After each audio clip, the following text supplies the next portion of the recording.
Hello, beautiful soul, and welcome to today's video. In today's video, I'm going to be taking you back to the beginning of my journey of awakening and what things I learned from the very beginning of my journey that I wish I would have known back then that I know now. And so if you're new to my channel, welcome.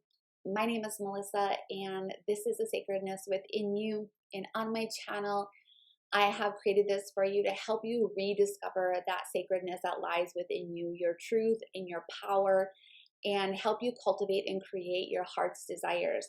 And along the way, we'll be healing various aspects of ourselves, both our inner feminine and our inner masculine, but also to creating a beautiful community of women who embody their feminine energy and really helping the collective heal as well.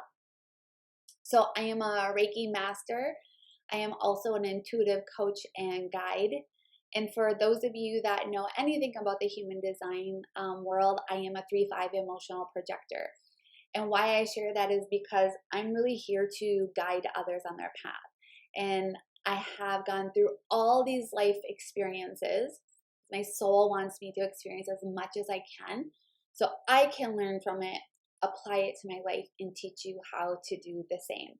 So you get to skip all the hard work and just take whatever resonates with you from my videos and discard the rest. And I always want you to remember that, because part of our journey is for us to rediscover our truth and to stand into our truth and to embody that. And where we are at different parts of our journey, things may resonate with us then, and maybe they don't resonate later on, or maybe they don't resonate with you now, but maybe whatever I say down, is going to resonate with you down the road as you tap into these parts of you.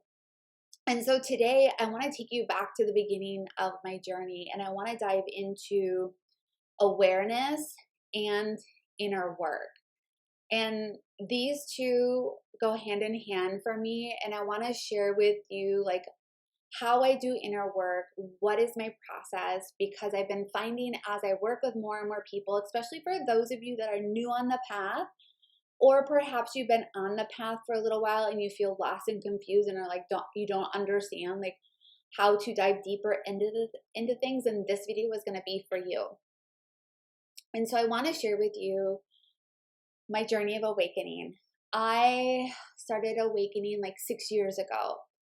And I had two very traumatic events happen back to back within a short amount of time.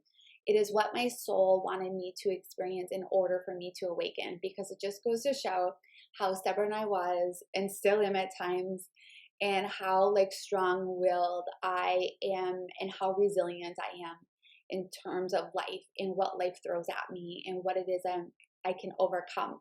And I don't say that from a place of bragging, but it just is part of our journey as a soul, is to become really resilient and to be able to add tools to our toolbox in order to help us ascend to a higher level of consciousness.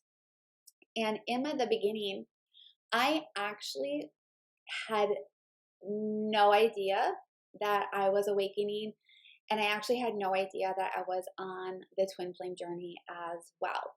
And this was actually a big blessing for me in disguise, because 9 months after all that happened, I really dove into understanding more about who I was.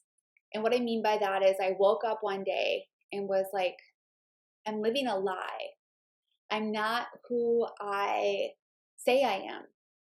I'm trying to be somebody other than myself and trying to fit into a world that's actually just creating more pain for myself. And I started realizing that I had a lot of subconscious programming that wasn't serving me anymore. And I had already been diving into the self-help and self-development world for a really long time. And I used to say I would scratch the surface of it, because it's once I started seeing results and creating a change in my reality, I stopped doing the inner work, because almost every job that I had, my job was pulling me more into alignment with who I am. So I could actually say that I had been doing this for 15 years prior to my awakening. But this time it was different. There was this part of me that wouldn't allow me to stop. And not coming from a place of I am not good enough, I need to keep healing in order to, feel good about myself. It was like this part of me where it's like, no, for me, it's healing myself because it heals everyone around me. And it's part of my life's purpose and part of my mission is to help transmute these energies on the planet, but also to guide others to an easier, like a more aligned way to awaken. Because I really believe how we're awakening and the steps that we're taking, it's going to take a really long time for our planet to be able to change and for people to live life in a more harmonious way. And so it was actually that first 9 months after my awakening, or when I first started awakening, I didn't know what was going on. Like I said, it was a blessing because I was actually diving into my intuition. I was following the guidance that I was receiving from my inner knowing, but also to my connection and my relationship with God. I would go to the beach every morning and just sit there and just be and receive guidance in terms of like what steps that I need to do now. Why am I seeing this in my reality? What is it here to teach me? And I was actually making a lot of really incredible changes in my reality. But what I saw was how I started viewing things and seeing things were very different than everyone in my reality. And I actually started feeling quite alone because my beliefs were no longer aligning with my friends. And I lost a lot of friends right away. People thought I was crazy because how I believed things, what I could see, and what I could see was with my third eye and these deep knowings that I had. And it caused a lot of conflict, which was totally fine, but it created pain as well because I was alone. But it forced me to heal that loneliness within me. But what I realized was about like 9 months after I started awakening, I had a friend come into my reality that I had worked with. And this person introduced me to the concept and understanding of what twin flames were. And this is where I started falling back into an old pattern. And at that time, I couldn't see it. I was like, oh my God, I'm a twin flame. I don't know what this means. So I started diving into all this stuff. I started asking her a lot of questions and trying to understand this dynamic. And I was walking away from myself. I was abandoning my inner knowing. I was no longer turning within. I was constantly seeking outside of myself for answers. And that was a pattern for myself. I was always looking outside of myself for answers. I was turning to others for advice. And when I would turn to others for advice in the past, my inner knowing and my judgment would become so clouded. Like all I could see was the clouds of what everyone else was telling me.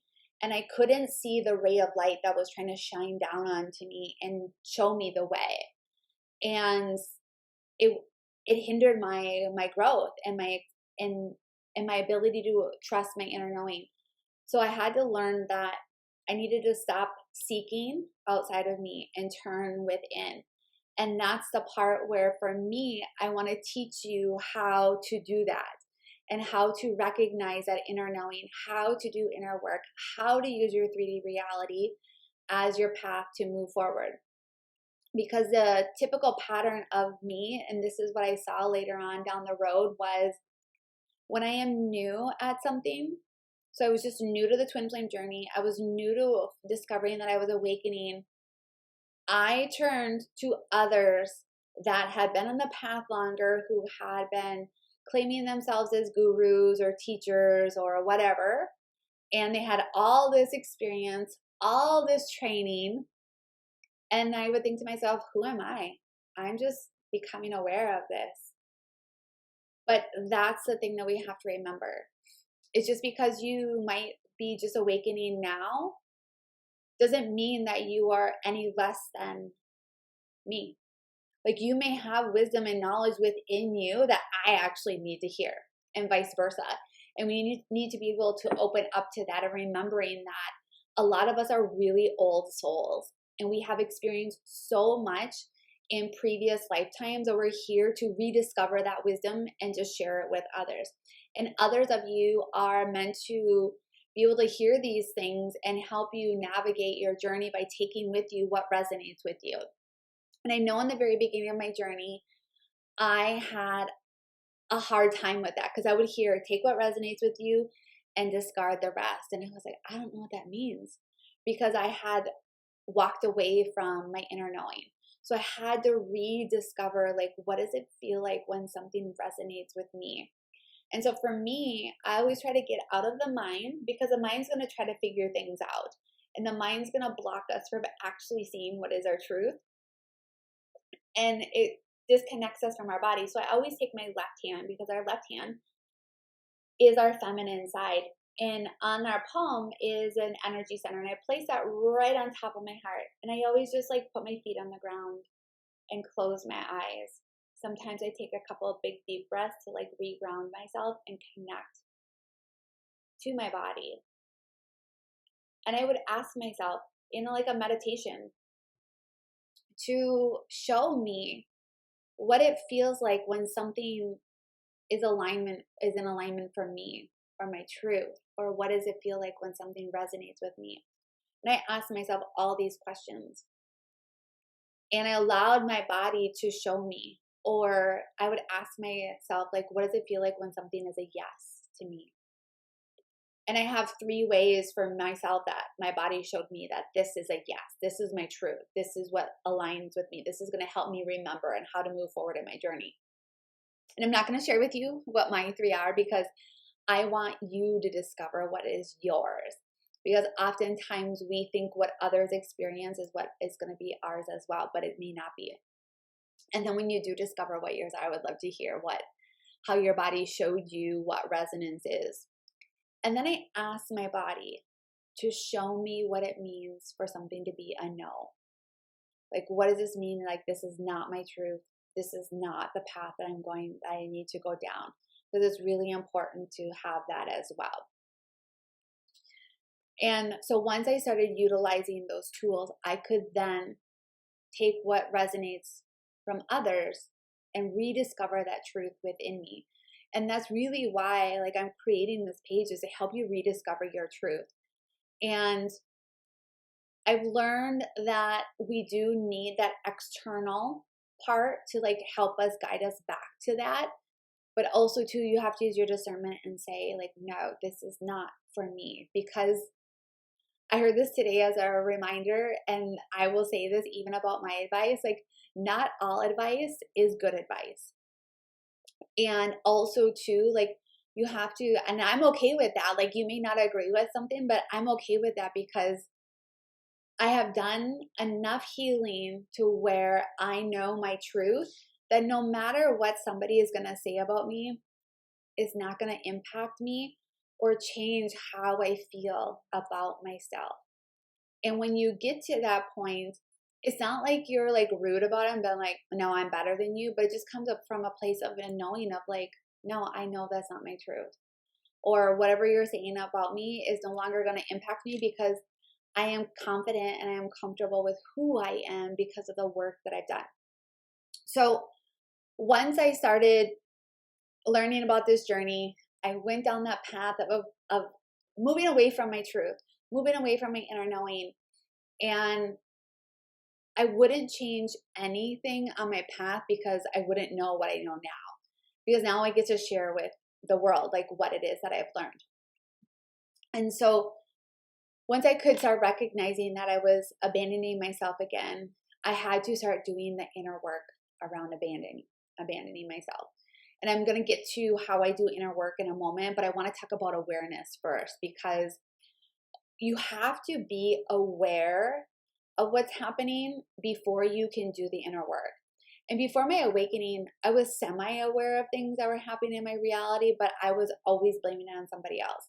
I wasn't realizing that I was the problem or the cause, or I wasn't aware that my soul wanted me to experience this. And I wasn't able to see things from the higher perspective that I can see things now. But once I became aware of my things that were happening for me, I then allowed these things to surface. And sometimes they created me pain, some more suffering. Sometimes they brought me more joy to my life. Everything is always happening for you. And when we become aware, it is then our due diligence for ourselves to start diving into that. Because what I say to people is like, if you're aware of something that's happening in your reality and you're not doing anything about it, then that's all on you. Like, you have made that choice to no longer look and to do the inner work. And what I found was, by working with people and from my own experiences, is that when we become aware, there's a few things that happen. So one is that we are aware, but we don't know the steps to take. And that's where I was. Like, I was aware, but I didn't really know the steps to take. And I'm going to help you on that in this video. Second was, I'm aware, but I don't want to do the work because I'm afraid. I'm afraid that it's going to rehash emotions. I'm afraid that it's going to be painful. I'm afraid of like whatever it is coming up for you. So I find that those two things are really common. But what also too I experienced and what I saw in others was the ability for them to be aware was actually, like, for lack of better words, like a detriment to their ascension process. Like, it stopped them from moving forward because they were so aware of what was happening in their reality that they just froze. They didn't know where to begin because there were so many things for them to see about themselves. And sometimes that happens during our dark night of the soul. And that's part of that process of that, like, purification of ourselves. And so I had to stop and say, okay, I'm aware of these things. Now I need to start taking action in my path, because once we see what it is that we see and we're aware of it, then we get to move into accepting it. And this part I struggled with. I struggled with accepting certain parts of me because of my conditioning, because of what society said about me. Or I thought like I was a bad person, or I felt like if I accepted this part of me, it meant that I was no longer going to change, that I was just always going to be this way. And that was my case in many, many things, was if I accept this, then that's who I am. But the thing is when I dove into this inner work and started accepting these parts of me, I realized that once I accepted it, that it was losing power over me, because I was okay with it being there. I was okay that I was there, and I didn't need to change that part, because really that part just wanted to be seen and accepted and even loved at times, because that part of me hadn't been loved for so long. And oftentimes these parts that we're not accepting about ourselves actually hold our power, our truth, and the most beautiful parts of ourselves. And yes, sometimes the parts that we need to see are really hard, but what I learned is that those parts were the parts of me that were not only changing me, but they were changing my lineage, and they were changing the planet and the world and everybody that's in the collective right now that is alive on the planet. And to me, I realized that this journey was no longer just about me. Yes, it's about me. Like, I have to put myself first. But by doing this, I really realized that I was making an impact on the world. Because when you think about it, from the standpoint of one person, some people think, oh, I'm only one person. What change am I going to create in this reality? But think about it, like when it rains in like a pond or an ocean or in a lake, and that one little drop of water goes into the pond. What happens? There's a ripple effect that goes out. That's exactly what happens in ascension, when we're ascending to a higher level of consciousness and we're healing those parts of us. And the more of us that are doing that, the bigger the impact that it's going to be. So once I started accepting myself, I actually became more aware of who I was and what was my truth and how did I want to show up in the world.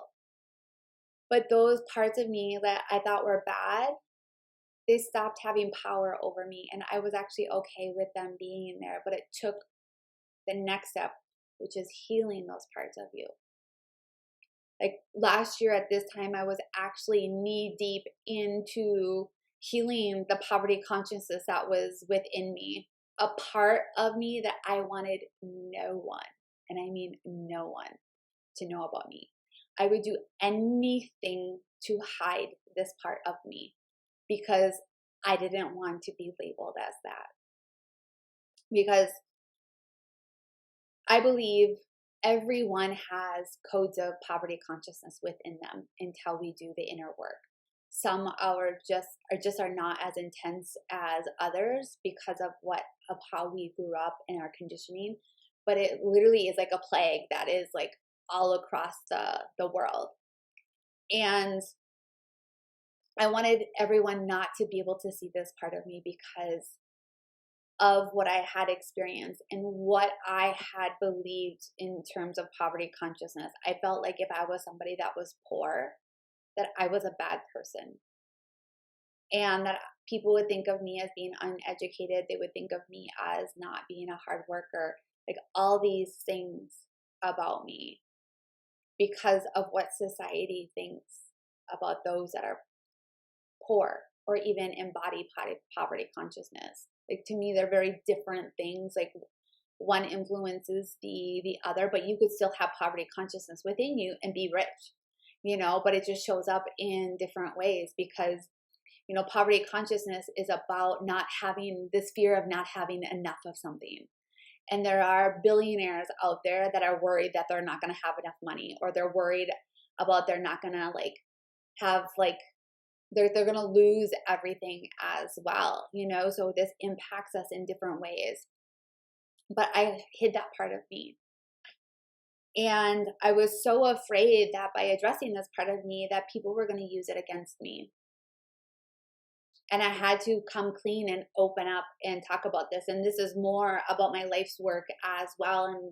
And as I dive more into this and I apply more of it to my life, then I get to share more about it. But right now, I'm taking what it is that I'm learning and I'm applying it to my life and seeing what works and what doesn't work. So then I can come back down the road and share it and be like, hey guys, this is what I know what works. This has helped me get to where I need to go. And so once we dive in and start healing these parts of us, we may experience sadness. We may be experiencing anger, frustration.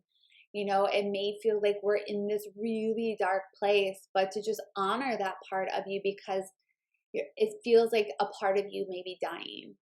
And it's because that part of you is like leaving and you no longer have to identify with that. And oftentimes when we're healing, this is where I like to use, Reiki in terms of helping me heal. Because what's beautiful about Reiki is that it goes to exactly where you need it to go to. It's all knowing. It's a beautiful energy that cannot do any harm. And it addresses the root cause of what is creating this in your reality. So for me, in terms of poverty consciousness, I had to do a lot of Reiki healing around it because it was in my DNA. It had been in my family's lineage for I don't even know how long. And not only that, it's something that impacts the world. And so I utilize that and my inner work I'll talk about in a moment to be able to help me start healing these parts of me. But I first had to accept it. I saw it and I've been seeing it for a long time. I avoided it. And then I accepted it. And the healing part was that I needed to ask for help. I needed to ask for help and start talking about this because then it started losing power over me.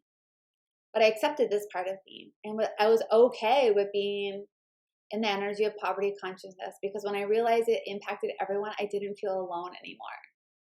But how it was showing up in my reality was I was almost homeless a couple of times. There were days where I didn't know I was going to eat. When I lived in Mexico, I didn't even know if I would have water to drink at times because I didn't have any money. And I was ashamed of those parts. But what I realized when I accepted these parts of me, there were people that were willing to help me work through this in a really beautiful way. And I get emotional because my ego told me that I had to keep this a secret because people were not going to love me. People were going to shame me. People were going to judge me. But it was the exact opposite. People loved me for coming forward and asking for help and to talk about this. People told me how brave I was. And that they didn't know if they had that courage to be able to do what I was doing. And the amount of people that came forward to help me in this part of my journey was incredible. And it taught me so much about this journey, because what I learned through this was that there were people out there that loved me for me and saw my heart, the part of me that I kept hidden for so long. No matter how hard I tried, there were people that could always see that part of me, because I felt like if I lived with my heart wide open, I was gonna get hurt. That people were gonna use me and people were gonna abuse me in ways that I didn't want to experience. But those people that helped me saw me for me, and they saw what I kept hidden for so long. But what I learned on my path, and the reason why I share this with you, is because the people who you think that are going to help you in this path, they're not going to help you. It's the people that are unexpected, that you would never expect, are going to help you. And it opens you up in a new way of being, a new way of seeing things, that you start realizing that you can create miracles in your life. And so as you start healing these things, they start leaving. You start being able to integrate these parts of you in your life. And what I mean by integrating them is it's like this rebalancing within your body. Sometimes it's you just needing to rest. Sometimes it's just being, having your cup of coffee and allowing yourself to be, to allow your body to process what is leaving. Because what happens is when something leaves our body, energetically, our body needs to come back into balance of who we are. And oftentimes we then think, oh, well, this is done. Now I need to go to this next one. And we keep creating these bigger gaps and not allowing our body to come back to balance. And it can leave us uncentered and unbalanced. And it can make our journey a little bit harder. And we can get caught up in this constant need of healing because we don't feel good enough. And so I share with you these things because now what I learn is when I heal these parts of me, I've accepted this part of me. It's like I have this sense of freedom that I never had before. And now, no matter what somebody says about me, it's not going to impact me because I've accepted that part of me. I've accepted the part of me that made really bad choices with money when I was in poverty consciousness, or really bad choices in terms of how I treated money, and how I viewed money and things like that. Like, nobody can come and utilize that against me because I already know that part about me. And so no matter what people say, I'm okay with who I am now, because that version of me that was so afraid for people to see that poverty consciousness within me, she created who I am today. And the more that I dive into this and rediscover these parts and really understand how to teach others how to overcome this, then everybody can be free of this. And I now look back and say how grateful I am because of her. I am who I am now. And because of the person who I am now, I'm going to be able to create an impact on everyone. And so there's always a higher perspective in terms of what we go through in order to ascend to a higher level of consciousness. But also, too, we have to remember our soul wanted us to experience things. Our soul, like I always think of it as like our soul's like, ooh, that's going to be so fun to experience. I can't wait to go down into earth and experience what it's like to be abandoned, to experience what it's like to have poverty consciousness, you know, and all this stuff. Like our soul thinks it's fun. It's like something that it really wants us to experience so we can grow, because our soul doesn't see it in the way that our mind does. Our mind wants to label it good or bad, and it just simply is. And when you can start seeing it as this simply is, and this is happening for me, so I can rediscover that sacredness that's within me, this journey gets to be really beautiful.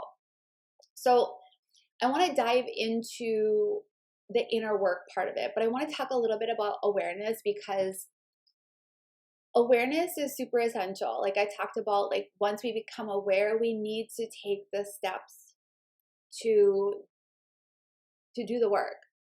But also too, like I was saying before, like sometimes our awareness can be detrimental to us because we're like so focused on like the awareness of like, oh, this is wrong, this is what I need to do, this is this. It's like a ping pong ball. And one of the things, once I became aware, I started buying notebooks. At first I would buy these like really fancy notebooks to journal in, and then I really realized like how much I enjoyed doing inner work and journaling and how expansive it was that I switched to just like regular notebooks.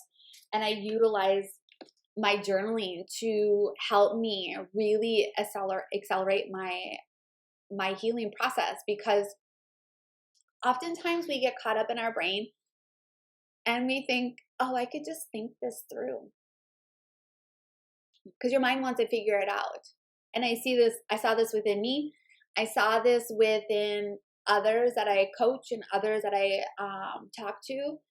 And I realized that our brain doesn't allow us to access some of the information that's hidden in our bodies, because our bodies never forget. Our bodies store everything in there until it is released. And one of the ways that I was able to access deeper levels of healing was through journaling. Because what happens is you start flowing, like you start writing and things just come automatic. It's like your brain steps aside. It's like first you utilize your brain because you have to think about it a little bit. But then your brain steps aside and all this stuff starts emerging. And you start writing about it. And the stuff that you start writing about, you would have never have seen if you were just stuck in your brain about it. So one of the examples that I really realized that I had this profound moment of when I realized that I needed to do inner work and journal about things was because I could never understand like why I felt not good enough to my mom. I mean, I had this level of understanding and I had kind of like dug into it a little bit. But it wasn't until I actually started journaling that I realized why I felt not good enough to my mom. And it actually had nothing to do with my mom, but everything in relationship to God and how I viewed God. And how I viewed God was based on my religious upbringing and what I had believed as a Christian. And I was just like, literally, I had been like a reborn again Christian like 5 years prior to my awakening. And this feeling that I had about my mom was actually my reflection in terms of how I felt about God. I always felt like I wasn't good enough for God because I had to do all these things in order to get to heaven, or all these things for God to bless me. And I had this realization that I viewed those two as the same, because when we're little, we view our parents as God, you know, and then as we grow older, we realize that our parents aren't God, but that God is outside of us, that God is something that we're trying to always reach towards. now through my healing and now through rediscovering who I am, I realize I am a part of God. And this is where like people may differ on this, and this is okay. Because in my journey, in the beginning of my journey, I still viewed God as outside of me. Now I realize that I am part of God. Like God created me. I broke off from the energy of God. God created my soul so God could experience life through me. And God helps me navigate this journey of life. I am always connected to God. And that I have the ability to create my life with God. God doesn't say you only get this once you've done this or this or this, or I'm punishing you because of this. No. God wants us to have everything that we desire. That's from our heart. That's for our highest good. And so now I realize I co-create my life with God. So if I'm sitting here worrying about money, God's going to be like, okay, Melissa, you're worrying about money. Well, I'm going to give you more to worry about. Or if I really realize how abundant I am and that I can receive money out of nowhere, God's going to be like, okay, I'm going to send you money out of nowhere, you know? And so I get to co-create my life with God now. And I really realize that in a really powerful, powerful way. But I wouldn't have discovered that part of me unless if I journaled. But then through meditation and healing and working with a healer myself, because I still work with a healer to help me access parts of me that I don't want to see, I discovered that this goes deeper than just this life. It goes back to many, many lives when I was a shaman and when I was a healer in other lives as well. I felt not good enough for God because of my work in the past and how I wasn't able to heal people in the way that I wanted to in the masses, and I would blame God. And I had actually like and this is a part of me that I'm healing with my soul, is that I'm mad at God. And so I wouldn't be able to access these parts of me if I wouldn't have done that inner work. And so I want to give you an example of how I journal. So first, I always think of myself, me, the internal me, everything that's going on in terms of my beliefs, my conditionings, all that kind of stuff, the parts that I need to see about myself, they're all going to be projected out into my reality. So into my 3D reality. And once I realized that the world is my mirror, I was like, holy cow. Like, not only do I have this twin flame that's helping me show me these parts of me, but now the world is, this is amazing. And I really looked at it from that perspective. I looked at things through the childlike mind of curiosity, of asking myself, like, why is this showing up in my reality? And just really questioning things, not from this place of like why is this happening to me? Of coming more from like, oh, I wonder why this is coming up in my reality for me to see. Like, what is this teaching me? You know, when you think about it, like a toddler or like a little child, like they pick up a phone and what do? They're like looking at it. They're trying to figure it out, you know, and they look at life with curiosity because they don't know any different, because they're trying to discover and learn about life. That's the energy we need to get back into during our awakening, and to be like, okay, why is this happening for me? Why is this coming into my reality? And I would ask myself that. And I would go back into my journal and ask myself questions. You know, I'm trying to give an example. So one of the examples that I want to talk about is that like I was very codependent, very, very codependent. And in my relationships with men, I was so dependent upon them. Like when I would message them and be like, I want them to respond right away, because I knew when I was with them physically that they were responding to everyone's text messages right away. And so I was like, well, if you're answering your messages with other people, you should answer mine right away, right? And when they wouldn't, it would create this reaction within me. And I really started to see this once I started awakening and how this was interacting with my divine masculine. And I would get mad at him at times. I would be like, why are you texting me back? You text back people all the time right away. I know you make time for others that are important to you. And I really had to start diving into like, why was I attached to people responding to me right away? And what was happening when they didn't? And I focused more on what was happening to me when they didn't message me. And I would ask myself in my journal, I'd be like, why am I getting upset when my divine masculine doesn't message me back right away? And things would come up.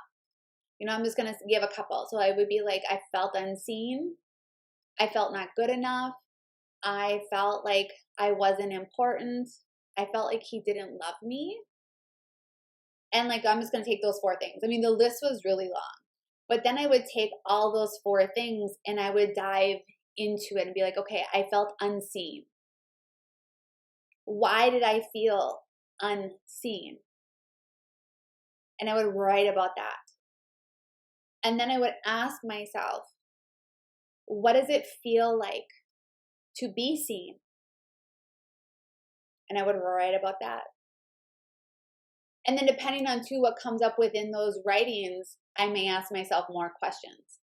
And then eventually I got to the point of, what does it feel like to be seen?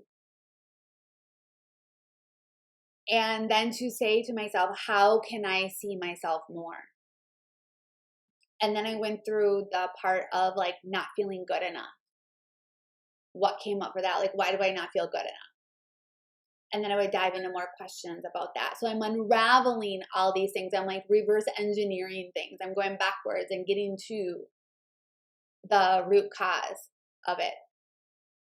And for me, yes, sometimes it takes time. Like it's a dedication to yourself where you might be writing for 5 minutes, you might be writing for an hour or 2 hours. And if you're saying I don't have that kind of time, I want to ask you, like, what is more important right now than you emerging into who you are, you know, and standing in your truth and embodying that sacredness that is within you. And so you can literally do this for everything that's coming up into your reality. You know, like I used to hear all the time people say, that's so expensive, that's so expensive, that's so expensive, life is expensive. Because I was doing the exact same thing. And so I had to do some inner work to it. And so I encourage you to take that time to do the inner work, because what happens is when you start doing the inner work and unraveling these parts of you, it unravels parts of you that you didn't even know existed. And all of a sudden you went from doing like one thing to like unraveling many aspects of yourself at one time. And you allow more of you to emerge. And so for me, the beautiful thing of doing journal prompts, sometimes we need things to be able to prompt us. Sometimes I'll look for journal prompts to give me something to dive into. Not that I'm looking to heal because I don't feel good enough, but I'm looking to expand my consciousness of how can I enjoy more of life? How can I experience more riches of life? How can I access more of me? And I do this from a place of unconditional love for myself, and an unconditional love that I want to everybody to experience. So the more that I love myself, the more that I can love others in that same way. And so I do, my healing really is about inner work and energy work. I have combined the two of them to create very powerful transformation within my reality. And that's what has worked for me. And that's what works for the people that work with me as well, because you can't just do energy work and not be willing to do the inner work, if that makes sense. Because in order for like you to experience like deep healing, you have to then sometimes be aware of it. And then Reiki goes in and helps you heal that parts of you. So for me, it's been that combination. And so my friends, I really wanted to share with you a little bit about, I shouldn't say a little bit because it's like 45 minutes, this video is about like awareness. What is my process in terms of how I have helped heal and get myself to where I am today, and how you can do the same. And I know sometimes it's really hard to be able to see these parts of ourselves, and we need to be able to have a safe space to be able to do this. And I never really had that, which is why I want to be able to create that for as many women as possible. And so I have several things coming down the pipeline in terms of how I can help you navigate this journey. Some things are one-on-one, some things are more of a group. And it's really good depending on what it is that you're needing and how you want to feel supported, and also to like your financial resources as well. So if you're feeling called to dive more into this work and really want to be part of something more than what it is that you have right now, then I'm going to leave the link down below in the description box for you to have access to those, because I do have some starting now, and I have some services and programs starting in the near future. So I'm so honored to be on this path with you, and so grateful for you doing this work, because I know the inner work and the work that we're being called to do isn't always easy. And I want to also remind you that in the beginning of your journey, the highs and lows when you're triggered are really high and really low. And I promise you, the more that you dive into these parts of you, the more that you accept these parts of you, the more healing that you do, they become like little ripples. And next thing you know, it's like something comes in and triggers you, and it leaves like super fast, because you have more tools to be able to help support you on this journey. And that's what I'm here to do, is to provide you tools to help you on your journey. And to remember, some of these tools that you have, they're just for this part of like your journey, like this season of your journey. And then down the road, you're going to need other things for whatever season that you're in your journey. But for me, the inner work and journaling and Reiki have been the two constants that I've always needed in my journey. That may not be your truth, that may be your truth. But I've also known too that there are other things that I need to just sprinkle in from time to time. So my friends, I'm sending you so much love and light. I would love to hear what resonated with you, and love to know if this helped you. So don't forget to drop a comment down below. Give this video a thumbs up if you enjoyed the video, because it gives this video an opportunity to connect with other like-minded individuals such as yourself. And then don't forget to hit the subscribe button so you never miss out on a video. And I cannot wait to connect with you in the next video. And until then,